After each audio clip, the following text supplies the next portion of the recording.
On 15th December 2024, we lost a legend, Ustad Zakir Hussain. He always believed that he was a student and he remained as a student till his death. Let's follow his path and let's bow down before his memories. So let's move on to today's daily news analysis. So I've taken these topics. So one is regarding the green hydrogen financing, another one is regarding the center's OTT platform regulation, another one is regarding the proposed GST rate on the tobaccos as well as sugared beverages, and another one is regarding the hidden cost of greenwashing especially in the Indian Railway. So we'll be discussing these concepts here. And also we have two more topics. This we have already covered in earlier DNA. So that link will be posted in the chat box. So you can click on that link and watch that. One is regarding the debate regarding religion as well as reservation, and another one is regarding the La Nina effect and how it is going to affect India. Okay. Alright. So before moving on, let me introduce to our product. So these are two products which we are actually launching. One is a 1-year prelims cum mains integrated program. So this will be aimed for people who are attempting the 2026 examination, and another one is actually a 2-year prelims cum mains integrated course. So this will be aimed at people who are attempting the 2027 examination. Okay. Alright, so what are our features? We'll be having around 800 plus hours of general studies class alone, and about 200 plus hours of current affairs will be there, and we'll be giving you the micro schedule also, which all are the subtopics which are coming under the UPSC syllabus. Okay, so that will also be helpful, and also obviously we'll be having expert faculties who are experts in their domains, and also every course is not complete without the regular feedback as well as testing. So we'll be providing test series also, both mains test series as well as prelims test series will also be there.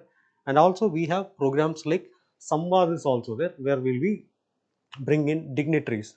We'll bring in dignitaries and they'll be guiding you regarding how their experience was. Okay, and also these are some of the study materials which we are providing. Okay, all right. So like I said, we'll be having 6 topics today. So we'll be taking these 4 topics, and 5 and 6 we have already covered in the DNA. So that links will be posted in the chat box. Okay. All right. Let's move on to the first topic. So this is regarding green hydrogen and what are the challenges in this green hydrogen. Okay. So here we'll be discussing regarding what is this green hydrogen. We'll be discussing what is this green hydrogen, and it is coming under especially in the environment region, but still you can even include it in the economical aspect also, and even in the international relations aspect also you can include this. Okay, all right, let's move on to a previous year question which was asked in the same line. So here it is talking regarding the green energy corridor. Okay, so in the, another important concept is like green chemistry is there, green ammonia is there. So these kind of ecological practices are something which UPSC always likes. Okay, so let's see what is actually the context of this particular article. So the article highlights India's ambitious target to produce 5 million metric tons of green hydrogen annually by 2030. So even though the article is saying that this is our target, article is also highlighting that there are many financial challenges which are associated with this particular project. Okay, so that is what we'll be discussing. So let's understand what is this green hydrogen. Okay, green hydrogen means it's actually hydrogen only. So hydrogen we can produce in different ways. Okay, different ways we can produce hydrogen. But if you want that hydrogen to be qualified as a green hydrogen, it has to be produced via electrolysis. Okay, one is it has to be produced via electrolysis. Okay, so what do you mean by electrolysis? Electrolysis means some sort of electricity is coming here, right? So basically, if you are using electricity to split the water, okay, if you are using electricity to split the water, then we can actually call it as green hydrogen. Okay, so if you are splitting the water, what all are the components will be getting? You know, right, water is H2, water is H2. Okay, so if you are splitting this water, we'll be getting what? H2 will be there, and another one oxygen will be there. Okay, so H2 will be there, oxygen will be there, and we can take this hydrogen. Okay, so this is how hydrogen is produced. Okay, so this is electrolysis, but this doesn't qualify to be a if you are using this electrolysis alone, it is not qualified as a green hydrogen, but you have to use renewable energy also. Okay, so what do you mean by renewable energy? Non-renewable energy means, so non-renewable energy means fossil fuels will be coming. Okay, fossil fuels will be coming, So like that way, which is not renewable. So renewable energy means what? For example, like wind energy will be there. Wind energy will be there. Geothermal energy will be there. Solar energy will be there. So all these things are coming under the renewable energy. Okay. So if you are using electrolysis and also it is powered by a renewable energy source, and also it is ensuring that it is a carbon neutral process, then you can call it as a green hydrogen. Okay, so that is a concept. Okay, so what do you mean by carbon neutral process? Carbon neutral process means we are actually, so for example, in every process emitting will be there. Okay, emitting will be there and absorption will also be there. So if this is cancelling, both of the things are cancelling, the net emission is zero. Okay, so basically carbon neutral means zero emission. Carbon neutral means zero emission. Okay, so if hydrogen is produced in this way, then we can call it as green hydrogen. So why this green hydrogen? What is actually the prospect of green hydrogen in India? Because India is actually in a favorable location. India is actually in a favorable location. Why India is actually in a favorable location? Because in India we are getting almost 300 plus, we are getting almost 300 plus sunny days. 300 plus sunny days we are actually getting in India. You know how this renewable energy is mostly taken, right? One, it will be wind. Okay, to wind, for wind also we need sun is necessary, and also if you are using solar also, obviously sunny days are necessary, right? So this is what makes India one of the this is what gives India the renewable energy potential. Okay, all right. Let me show you how this process is actually conducted. You can see here. So this is actually the source. This is actually the source. Okay. Here the source can either be sun, solar energy, or here it can be wind energy. So here we'll be generating the electricity. Here we'll be generating the electricity, and that electricity will be fed to this electrolyzer. Okay. Electrolyzer. Here anode will be there, cathode will be there, anode will be there, cathode will be there. So this is normal water only. Okay, H2, normal water will be there. So here electricity is actually fed to this particular anode as well as cathode. So in one road we will be getting hydrogen, another one we will be getting oxygen. This hydrogen we can actually store into a storage container, and this can be used for different purposes like aviation, chemical process, or maybe whatever we can actually use. This is actually how we are actually making green hydrogen. But if this renewable energy is not there, then it will not be qualifying as a green hydrogen. For example, instead of this we are actually using coal powered or maybe natural gas powered, then we cannot call it as a green hydrogen. But in that way also we are actually making hydrogen. So for example, this one, here you can see that gray hydrogen. Okay, how this gray hydrogen is made? Here instead of this renewable energy, we are actually feeding the natural gas. Okay, natural gas is fed, and after that natural gas is fed. After that, we'll be making the electricity. We'll be making electricity here, and after that, again the same process. From here, we'll be extracting the hydrogen. Okay, so this is gray hydrogen. This is gray hydrogen. So here, while using coal, what is happening? Natural gas, what is happening? The carbon dioxide will be byproduct, will be carbon dioxide will be there, right? So obviously that is emitted to the atmosphere. Okay, so that is why it is known as gray hydrogen. This is one of the most polluting ways in which we can actually make hydrogen. Okay, again this is also another version of this gray hydrogen only. Same way we are using the coal powered or whatever renewable and non-renewable energy sources. Again we are making the electricity, and again we are again splitting water, and we are making hydrogen. So after that, ideally this carbon dioxide should be emitted to the atmosphere, but instead what we are doing, instead we are storing it in the underground carbon sinks. Okay, instead we are storing it in the underground carbon sinks. Okay, so here what, here we are able to capture some of the carbon dioxide, right? So that is why it is known as blue hydrogen. It is captured under the water. Okay, so that is why it is known as blue hydrogen. Both of them compared to green hydrogen, both of them are polluting only, but still blue hydrogen is little less polluting. Gray hydrogen is the maximum polluting. Green hydrogen is completely pollutant free. Okay, all right. See, these are some of the other ways in which we can make hydrogen. So why we are actually concerned about this hydrogen? What is actually the potential? Why we need hydrogen? What are the use of hydrogen? What is actually the significance of hydrogen? That we have to check. Okay, all right. First one, it is used in industries. Industries, for example, steel production. Industries, without steel, industries won't be working without steel. So here, mostly for steel production, coal is a very important raw material for steel production. Okay, so here the green hydrogen can completely replace the coal. Okay, for example, the direct reduced iron, there is a process known as direct reduced iron. Okay, so here instead of this coal, we can directly use hydrogen. So like that way, this green hydrogen can be used. Another one is ammonia manufacturing.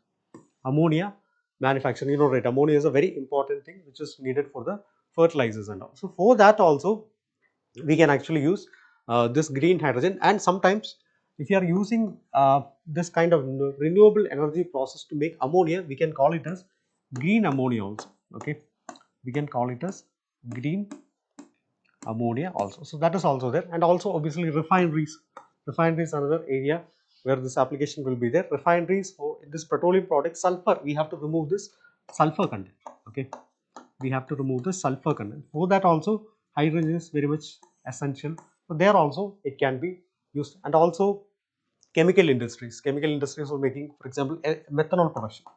Okay, methanol production also, for methanol production also, this green hydrogen can be used. So these are some of the ways in which how green hydrogen will be applicable in the industries. Other than that, in transportation also green hydrogen is very much important. For example, fuel cell vehicles. Okay, fuel cell vehicles, you know, right, there are many ways in which we can actually power the vehicles. One is the IC engine vehicles where we can use petrol or diesel, that kind of petroleum fuels. And also we have electric vehicles are also where we'll be using the batteries. So here again it is cell only, but still it is actually a fuel cell. Okay, so how this fuel cell is working?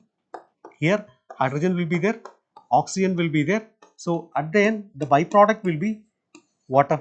Okay, usually the byproduct will be carbon dioxide or carbon monoxide, that kind of harmful chemical. So if in this fuel cell we will be using hydrogen, oxygen, and the byproduct will be, instead of carbon dioxide and all, byproduct will be water. Okay, so again pollution is not there, it's nil, zero pollution will be there. So for this also, to make fuel cell also, we need hydrogen. So that is also one of the significant. And also why people will be preferring this fuel cell vehicles, because it will be providing a longer range. For example, take electric vehicles. Electric vehicles, every maybe you have to stop there for at least 30 minutes or maybe around 20 minutes to recharge your charge your vehicle. Okay, but if you are having this hydrogen fuel cell, then what is the advantage? Hydrogen fueling, this fuel cell refilling is very easy. So in 3 to 5 minutes itself you can actually refill it. So that is also one advantage. And also it will be going for a longer range, longer kilometer. Okay, there is something known as grid balancing. Grid balancing means we will be producing whatever it be, whether it be electricity or whatever it be, we will be producing it and we will be storing it. Okay, we will be storing it. For example, if you are using hydrogen cells, then the storing is also easy. Okay, so that can also be used. And also this is also something which the government is looking forward, that is export opportunities. For example, countries like Japan, Germany, and even South Korea, they are mostly relying on this, or maybe they are having their research on this hydrogen technology. So they are looking forward for countries who can actually provide hydrogen for them, so that they can incorporate in their technology. So if India can be a good provider of this green hydrogen, so obviously we'll be getting a market and we'll be able to earn forex also. Okay, so these are some of the ways in which the green hydrogen will become significant. Okay. All right. So based on this, we already understood that green hydrogen is the future, and many things regarding green hydrogen can be made. So what we actually did is we have come up with a policy in 2021. So that is known as the National Green Hydrogen Mission. Okay, National Green Hydrogen Mission. So the main aim of putting forward this particular National Green Hydrogen Mission in 2021 was to make India a global green hydrogen hub, to make India into a global green hydrogen hub. Okay, so that was the main purpose of launching this National Green Hydrogen Mission. Okay, now let's see what are the features of this particular mission. Okay, again the source is from Ministry of New and Renewable Energy only. Okay, you can go to the site and again you can see the details. They have already uploaded the PDF regarding what is our hydrogen mission also. Maybe you can use that for case studies and okay. All right, so one is the production capacity will be 5 MMT per annum. 5 means 5 million metric tons. 5 million metric tons. Okay, 5 million metric tons per annum. So that will be the production capacity we are actually aiming by which year will be achieved by 2030.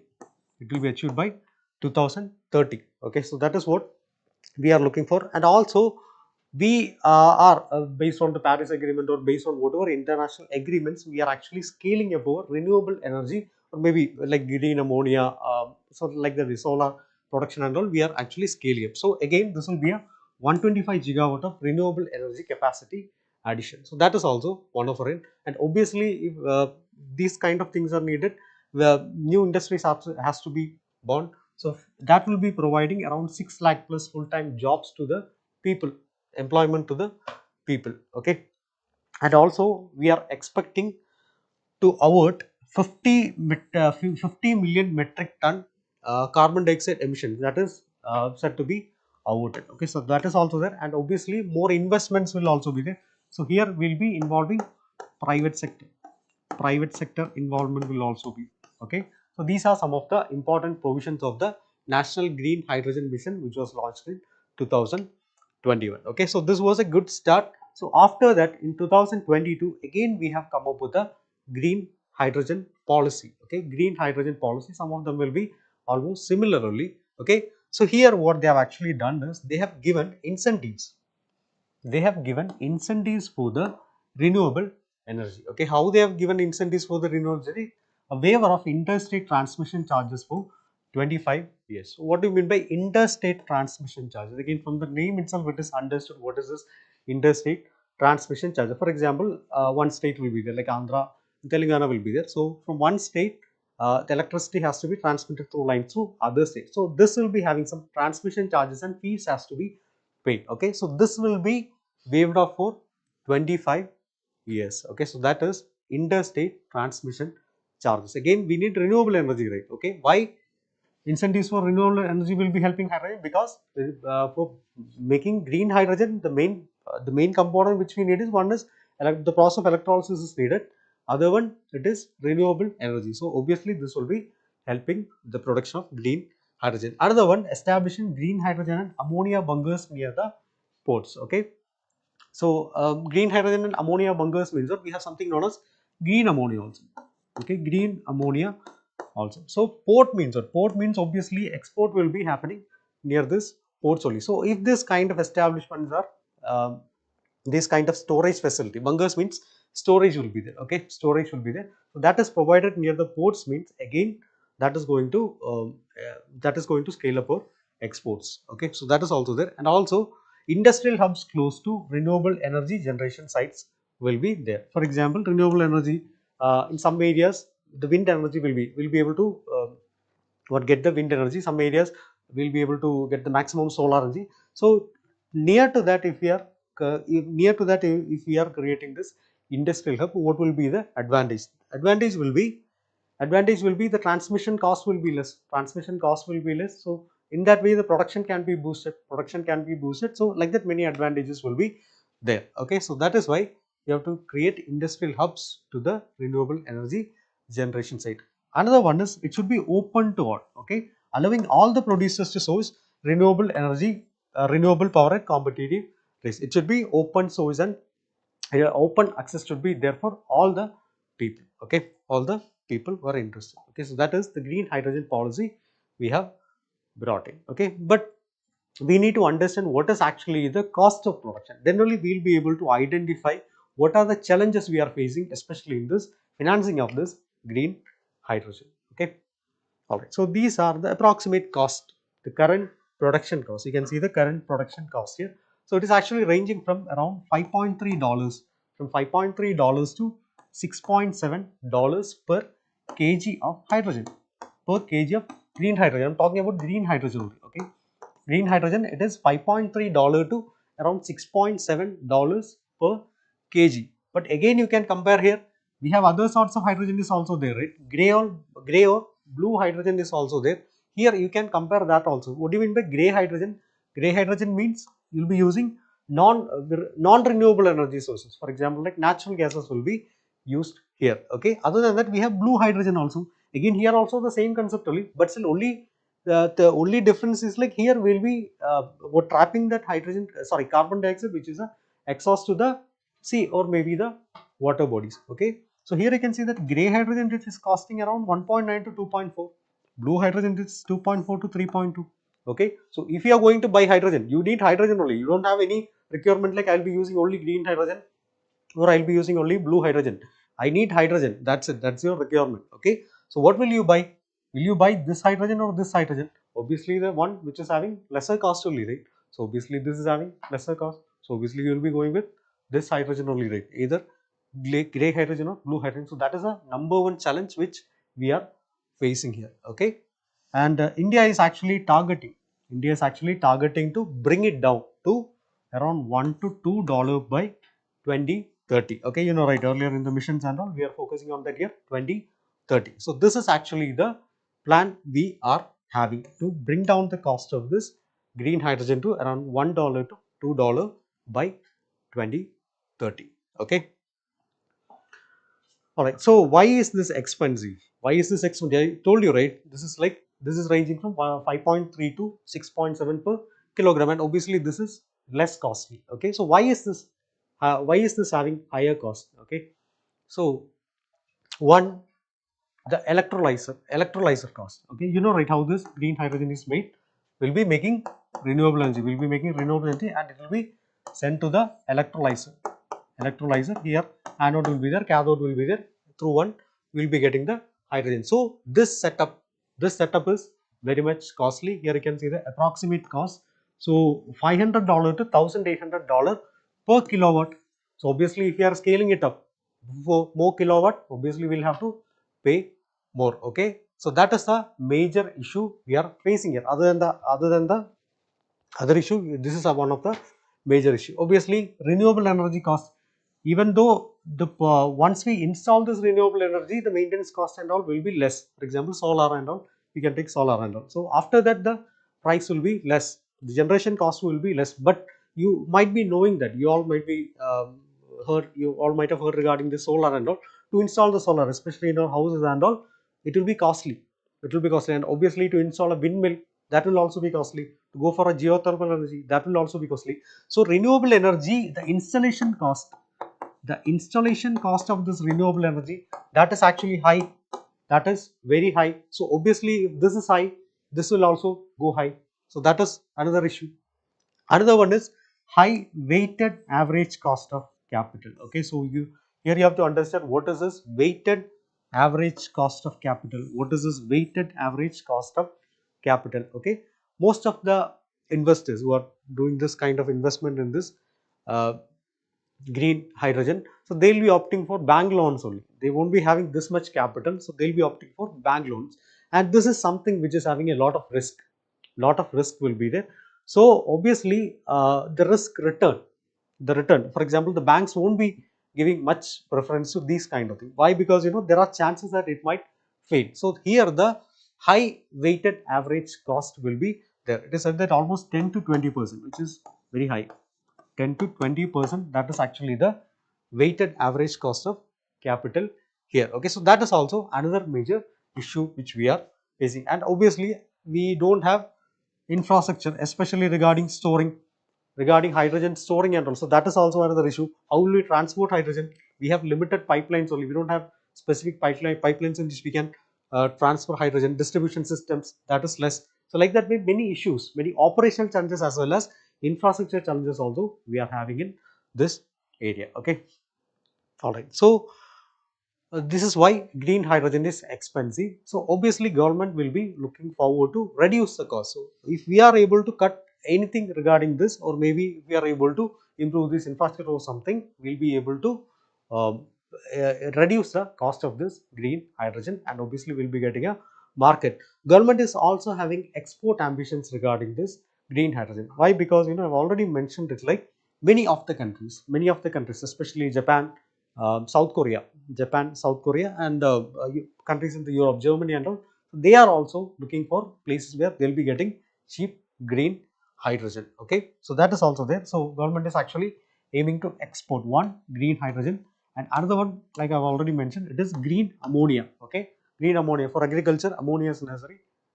So that also the government is planning. Okay, so especially we are targeting these areas. Other than that, again in the international level, we are actually having collaboration with countries like Germany. Okay, so this is something which was a recent initiative in 2022. They have come up with something called Indo-German Hydrogen Task Force. Okay, to promote the development of this hydrogen technologies. And again, a joint declaration was signed in 2022. Okay, 2020. So these are some of the areas in which India is looking to scale up its export capabilities in the hydrogen sector. Okay. All right. So what are the solutions? So obviously we know the challenges. So again, we are able to rectify the challenges. So that will be the solutions. Okay. So one, finance models. Let's come up with a new innovative finance model. So one is this anchor plus model. One is this anchor plus model. So what do you mean by this anchor plus model? So in this anchor plus model, one huge buyer will be there. One huge buyer will be there. So that buyer will be saying that, okay, we'll be buying this hydrogen from you in bulk. We'll be buying this hydrogen from you. So based on that, okay, we have got some guaranteed buyer. So based on that, what these producers will be doing, they'll be scaling it up. For example, they'll be buying what new equipments will be bought, and also their capacity will also be high. For example, instead of, they could have started with 50 kilowatt, but they'll be starting with 150. Why? Because they already have a guaranteed buyer. So okay, so based on that, they can bring in more capacity, and also they can bring in the more advanced technology. So this is one model, anchor plus model. Another one is a normal thing, that is modular project finance. So here we'll be starting slowly, and again we'll be scaling it up. For example, again here we'll be starting at 20. We'll be starting at 20. Okay, we got some customers. Again, we'll be scaling it up to 50. Okay, still we are getting more customers. Again, let's scale it up to 150. Okay, so like that way, again, let's scale it up to. So this is known as modular project financing. This is also another method. Again, this is something which government can do. That is loan guarantees. Okay, loan guarantees. That is providing partial government guarantee to the loans. For example, in Mudra loans and all, you might be knowing regarding Mudra loans.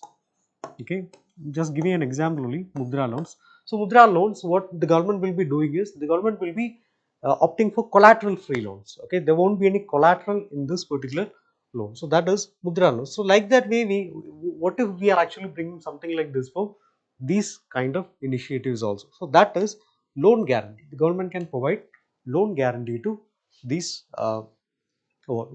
these projects. So then more people will be coming up, and obviously we'll be able to be a proper player in this hydrogen market. Another one, earlier itself I mentioned, right, what was one of the important things which is increasing the cost of production, that is the price of electrolyzer. Okay, so that is the price of electrolyzer. So what if we are opting for an electrolyzer leasing model? Electrolyzer leasing model. So if I want to start something, for example, the production of hydrogen, what will I do? I'll be buying an electrolyzer. Right? Earlier itself, you might be knowing that it is somewhere costing somewhere around $1,800. Okay. So here, instead of buying that, what if I opt for a subscription model? Till the production, I'll be opting for a lease, and maybe I'll be paying it yearly basis, or maybe I'll be paying it for monthly basis or weekly basis, or whatever it be. So instead of buying, I'm leasing it. Okay. And there also another investment opportunity is also there. People can offer this leasing model. They can start a leasing business also. So that kind of opportunity is also there. So this is also there, and obviously we can go with international collaboration. Okay, some countries will be having better technological support will be there, so we can go with like how we have actually done with Germany and all. We are we are looking for something similar with the UAE also. Okay, so these are some of the solutions which we can opt for. Okay, all right. So now let's move on to next topic. Center cautions OTT platforms again glorifying drugs. Okay, so it's regarding the new regulation, OTT regulation. So here it is coming under the government policies. Regarding the government policies only, we'll be discussing what are these OTTs, what are the current regulations which are in existence, what is the current context. So these things we'll be discussing here. Okay. Alright, let's see a previous year question. Impact of digital technology as a reliable source of input for rational decision making is a debatable issue. Critically evaluate with suitable example. Okay, so this is a previous year question. Alright. What is the context?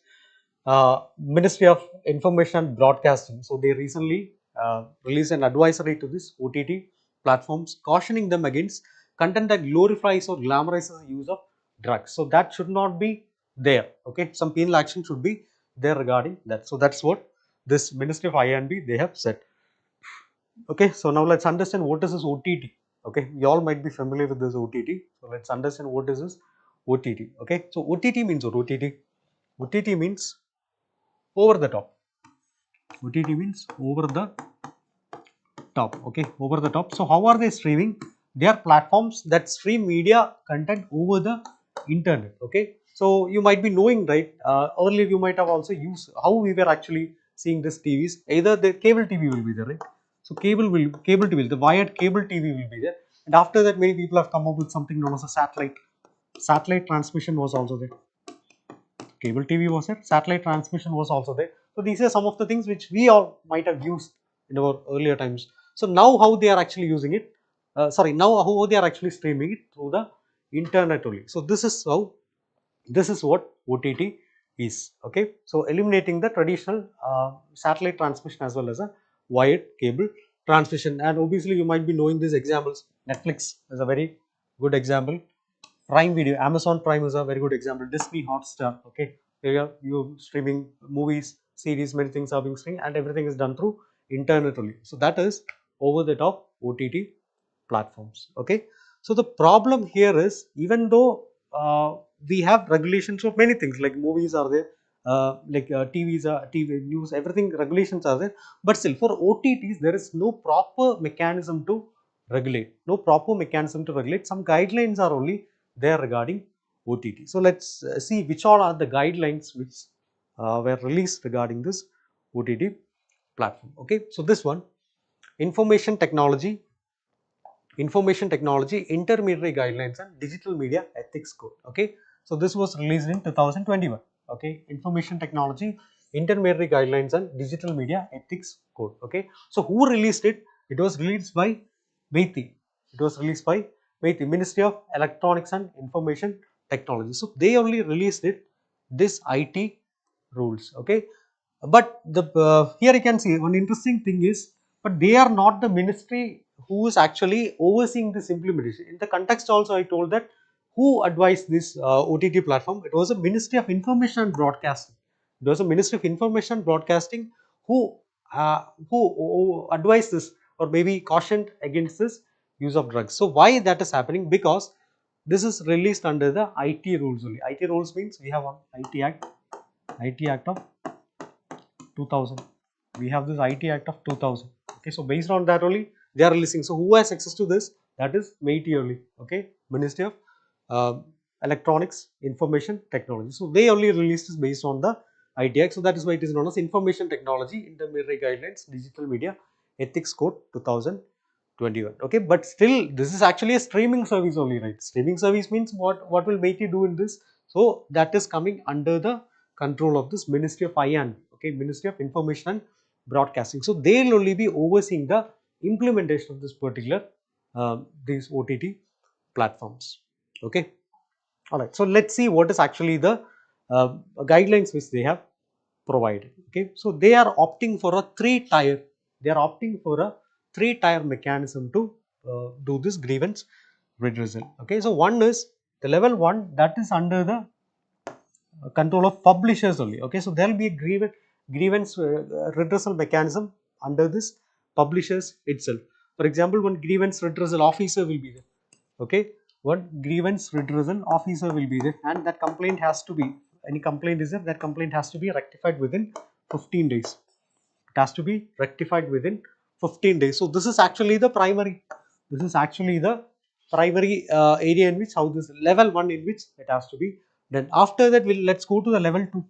Let's go to the level 2. Here also, again here also it is kind of a self regulation only. For example, they have to have some code of ethics.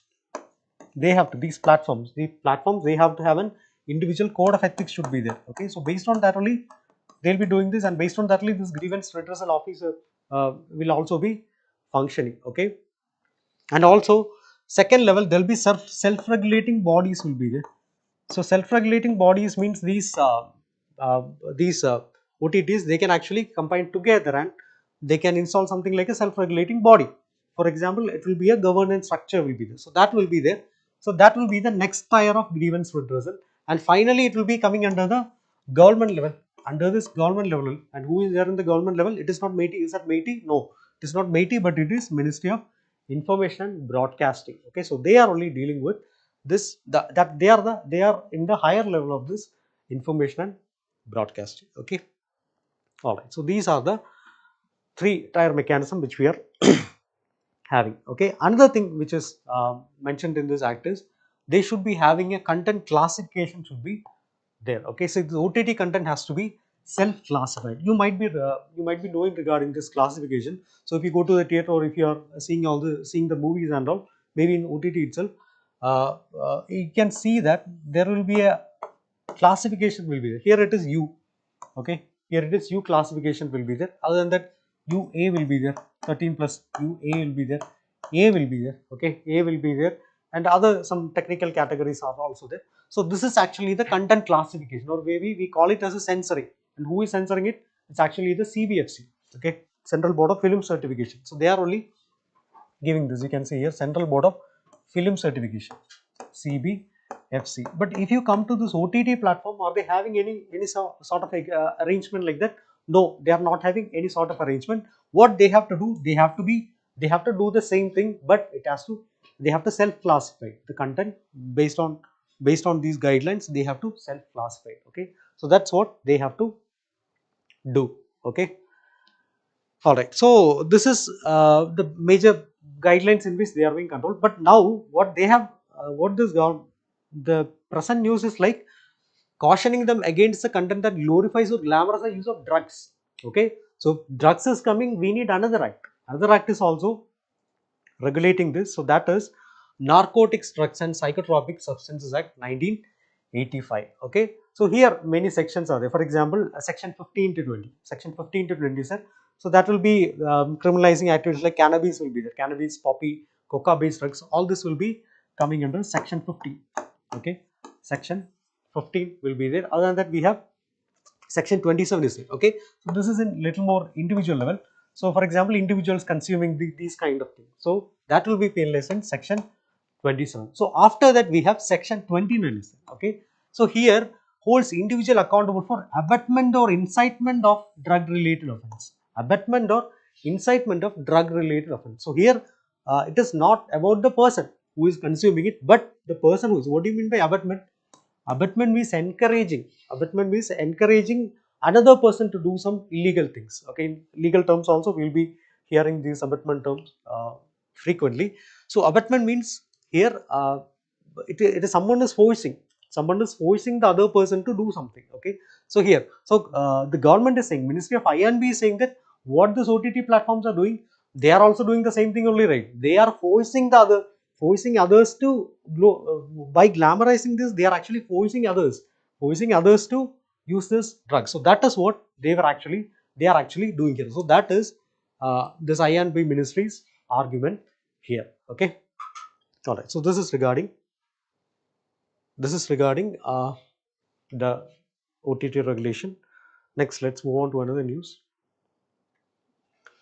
Again, another news. So this is talking regarding the greenwashing. Okay, so greenwashing. So we'll be explaining what is this greenwashing term. So this was written by a former Indian railway service officer. So he's saying that there is actually a hidden cost of greenwashing in Indian railways. Okay, so we'll be focusing on this area. Okay, how this greenwashing is affecting this Indian railways. Okay, all right. So here it is coming under. Here also you can include many things. For example, GS paper 2 you can include, like governance you can include, and also in the environment perspective also you can include GS3 environment also you can include this. Okay, all right. So let's see a previous year question. Again, this is regarding terms only. Okay, maybe question can come like what is greenwashing. So like that way, here it is like recently only Sapper was in the news. So what is this? Okay, regarding that particular term only. Okay, so let's see the context. So here, this article, the person, the officer, the former officer, what he's saying that Indian Railways mission 100% electrification. Okay, Railway has come up with a mission 100% electrification. So there, they did many things, many improvements were done. So that can be considered as a case of greenwashing. That is what the former officer is saying. Okay, all right. So let's understand what is this greenwashing. Okay, so this is actually a deceptive practice. This is actually a deceptive practice. What is, who is using this practice? It is not this one person who is, or it is not just government can only use this. Anyone can. For example, companies can use, organization can, even governments can also use it. So what are they doing here? They are actually misleading or exaggerated claims about the environmental benefits of their product, services, or policies. For example, if it's a company, they'll be talking regarding their product. Organization means their service. Government means there is a policy. Okay, so there, what greenwashing is doing, something might not be having any environment relevance, but they will be saying that okay, we are doing it in an environmental sustainable way. For example, I'll give you a simple example. If a company is making plastic water bottles, and they are saying that, or maybe a juice company, plastic, serving it in plastic water bottle, so they are saying that our products are eco-friendly. Why? Because they are recyclable and we are recycling it, so our products are eco-friendly. But ideally, they will be recycling only 5% of them. They are recycling only, if they are recycling 100% of them, or maybe around that only, we can say that that is eco-friendly. Otherwise, we cannot say that that is eco-friendly. But they are marketing it like that. So that is greenwashing. Okay, we are not doing it like that, but still we are marketing it like that is an eco-friendly or sustainable practice. So this is basically greenwashing. So this is a misleading or exaggerated claim. Okay, either it can be misleading, or like the example which I have quoted, it can be exaggerated claim. That is not there, but still they are saying that it is something like it is there. Okay, all right. So now let's go to that railway thing. What is happening with railway? So railway has recently launched something known as a mission electrification. Okay, mission electrification. So what is objective of this mission electrification? From the name itself, it is understood that railway is aiming to electrification. How much electric? What is the percentage? It is 100% electrification. Okay, 100% electrification of Indian railways, especially right. Railways having broad gauges. Okay, mostly will be having broad gauges only. So all these broad gauges will be 100% electrification will be done. Okay, by 2030.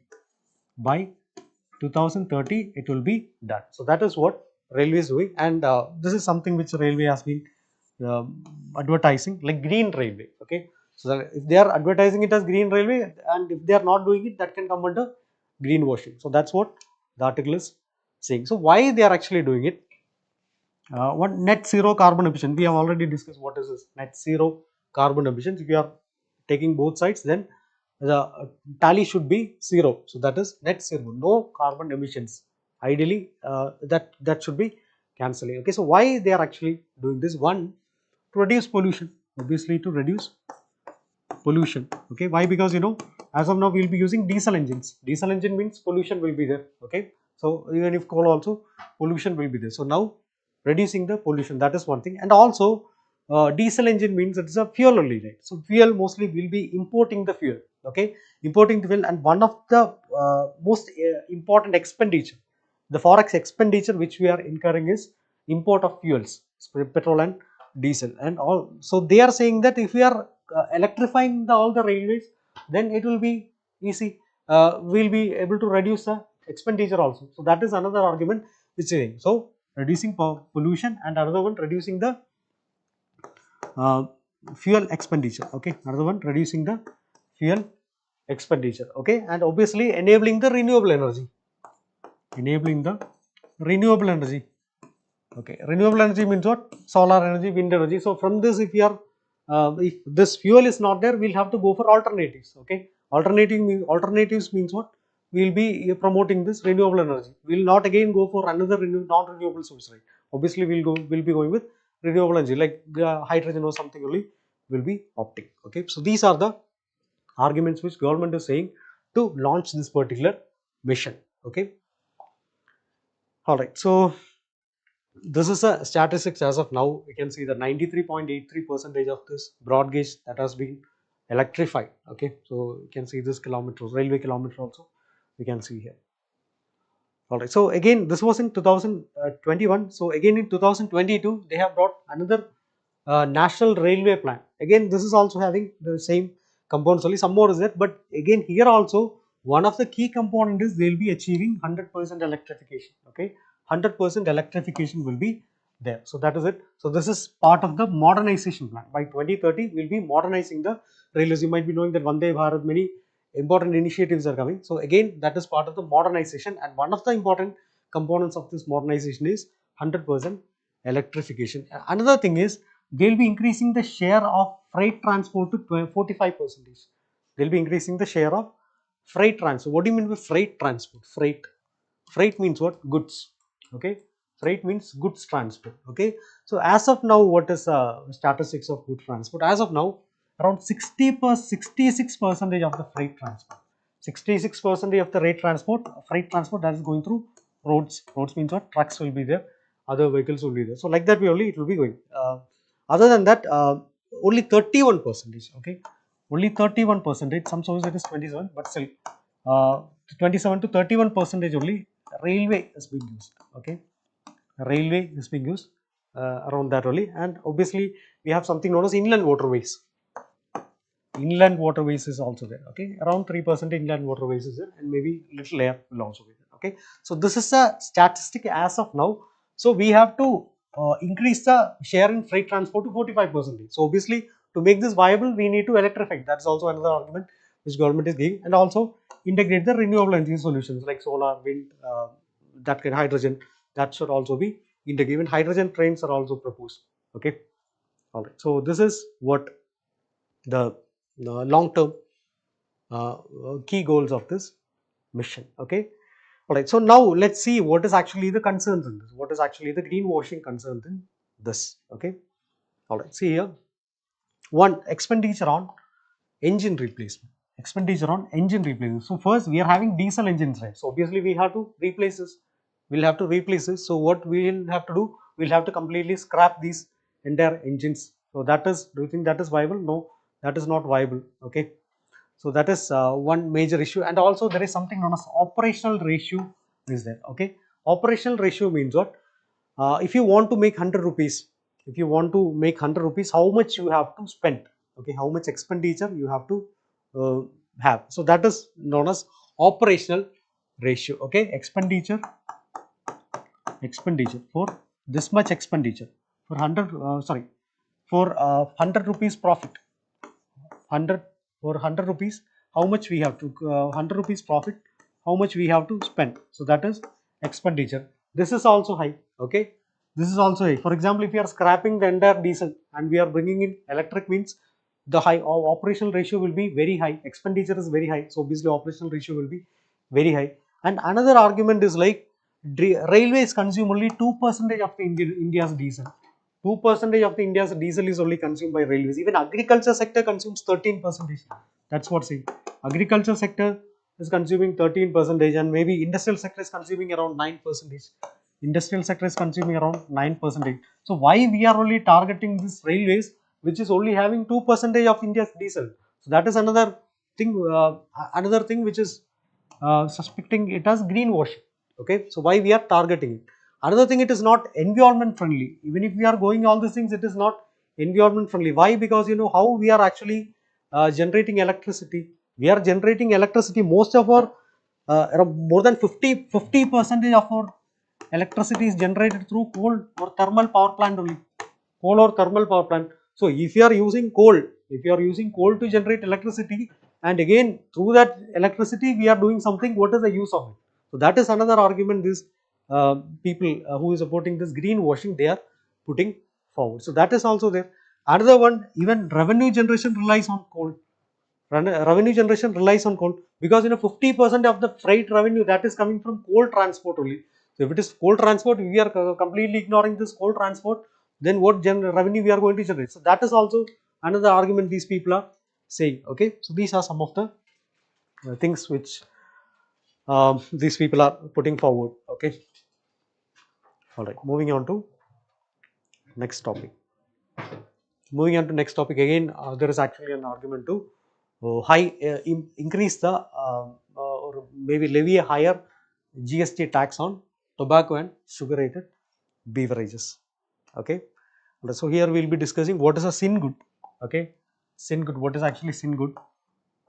These things are considered as sin good. So we will discuss what is sin good, and obviously some basic facts regarding GST or goods and service tax. This is important from the GS paper 3 economics. Okay, all right.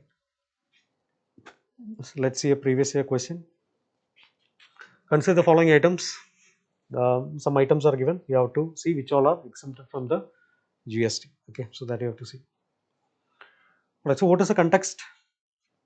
Context is group of ministers on GST rate rationalization recommended raising the high tax on sin goods from 28 to 30%. Okay, so we'll see what are sin goods and what is actually the slab rate which is being used now. Okay, all right. First, regarding sin goods, what are sin goods? So sin goods are products which are considered harmful to individual's health or society. Okay, you yourself can imagine some products which are harmful to the individuals and society. One, tobacco products will be there. Tobacco products will be there. How tobacco is harmful? Because it will be causing lung cancer and other kind of things. Alcohol we can include. Alcohol can be included. Even not just these kind of consumption items, even gambling, betting. Okay, so that is also harmful both for individual as for the society also, or maybe even for the economy also. So that is also one of the sin goods, and also even certain processed food. Okay, might be having all these things, but still that is also a sin good. Okay, so that is also there. Okay, so these are the sin goods. Now let's see what is actually the taxation rate which is being applicable here. Okay, so what is GST? What do you mean by GST? GST is a comprehensive indirect tax. It's a comprehensive indirect tax. We have two types of tax. One is a direct tax. So what is a direct tax? Direct tax means, for example, income tax is a direct tax. We are directly giving it to the government. Wealth tax is a direct tax. So these kind of tax are direct tax. This is actually indirect tax. Okay, indirect tax means it is already incorporated in the product. So that is indirect tax, and it is levied on the supply of goods and services in India. Okay, earlier we had different multiple cascade. For example, VAT was there.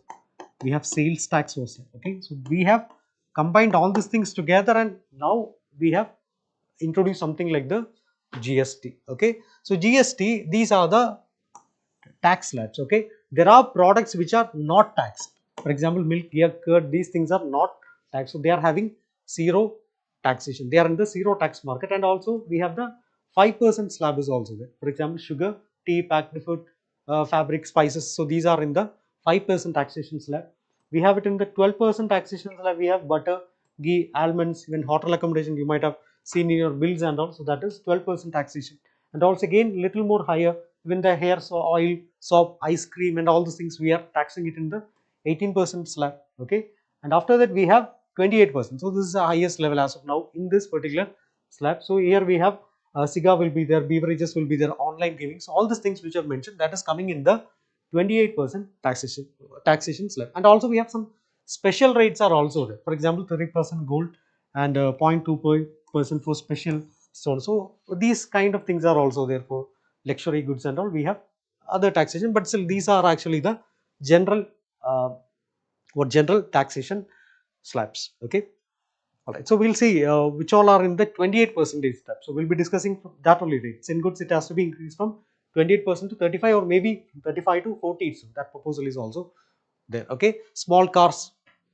So along with taxation, sometimes cess can also be there. Cess means what? Cess means an additional surcharge, additional tax will be there. So that is cess. Okay, cess, for cess we have to mention why we are collecting the cess also. So here it is 28%. Small cars, again 0.1% to 3% cess is also there. High-end motorcycles, it will be there. 15% cess will be there. Consumer durables will be there. Luxury and sin items will be there. BMWs, like that, cars will be there. And again here you can see that sin goods like cigars and aerated drinks. So that is also coming under the plus 15% cess bracket. Okay, overall it is coming under the 28%. 28% slab, tax slab, plus again cess will be extra. Okay, so that depends.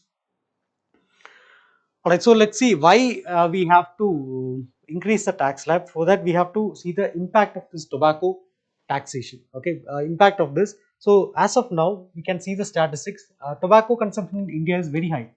Respective all the bans and all, we have very high with 28.6% adults, and in that itself 8.5% are students. Okay, 8.5% are students. So if we are increasing the tax rate to 35%, what all impacts can be there? Again, the prices will be increasing of BD, cigarette and other smoke, and also uh, consumption will also be slowly reduced. Okay, here you can see the statistics of how the consumption will also be reduced. From here the consumption will be reduced, and also obviously for the government, the economy of the government also it is high. For example, 43 billion, the additional revenue generation will be around 43 billion for the government, so that is also there. And also even the government is proposing from 35 to we have to increase to 40%, so that kind of proposal is also there. Okay, but still we have many challenges are also there. For example, now, if we are taxing it, there will be from other sources. Illegal trade will be there. People will be trading this tobacco, like for example, how during this off days and all this, alcohol is being there, and also due to the alcohol bans in some state, how alcohol consumption is increasing there. So that kind of fear is also there. Okay, so this is actually the current scenario. Now let's see a mains practice question. So, what are the key economic and financial challenges faced by India in scaling up green hydrogen production? Suggest viable solutions to overcome hurdles. Okay. So, what are the key economic and financial challenges? What are the key economic and financial challenges faced by India in scaling up the green hydrogen production? So, you know what is green hydrogen, how it is produced, and obviously you have to here you have to highlight what are the challenges we are actually having and what all things we can do to overcome, especially in the government level, what all things we can do.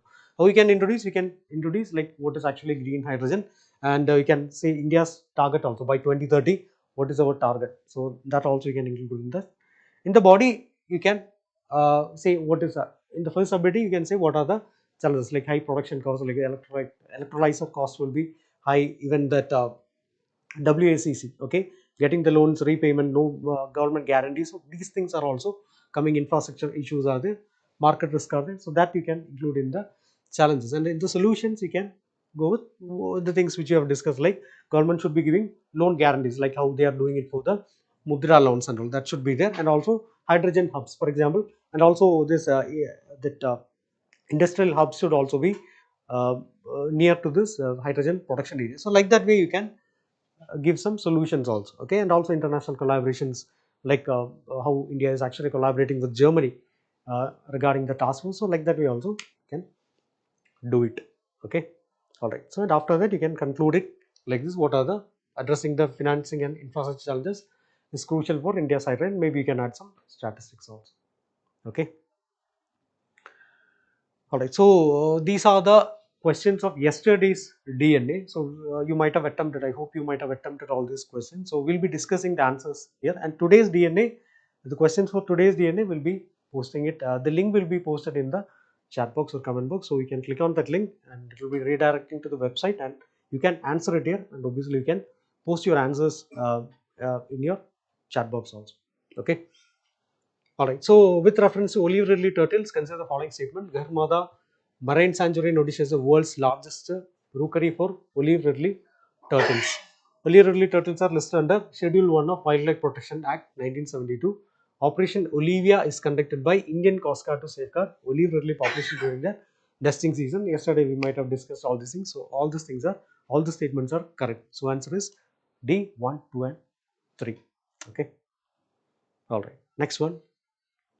Consider the following statements regarding the Representation of People Act 1951. First one, the Act originally allowed candidates to contest election from multiple constituencies without any restriction. That's correct. So, second one, the 1996 amendment to the Act limited candidates to contesting from a maximum of 3 constituencies in a single election.